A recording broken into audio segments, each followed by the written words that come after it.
each Wednesday at 11 a.m. Specially programmed receivers are alerted for specific cautions, warnings, and advisories. In the event that severe weather is expected on Wednesday or there is inclement weather, the test is postponed to the next fair weather day. This concludes this test of the NOAA weather radio and same alert systems.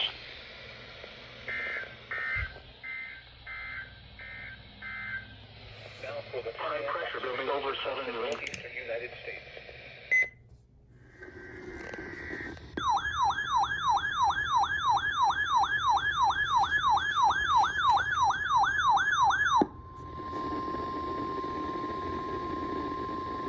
This is a test of the NOAA weather radio warning alarm device for West-West F48 and West XM82. We activate this alarm for the following counties: Berkshire, Franklin, Kenton, and Hampshire counties in Massachusetts, Bennington and Wyndham counties in Vermont, and Columbia and Rensselaer counties in New York.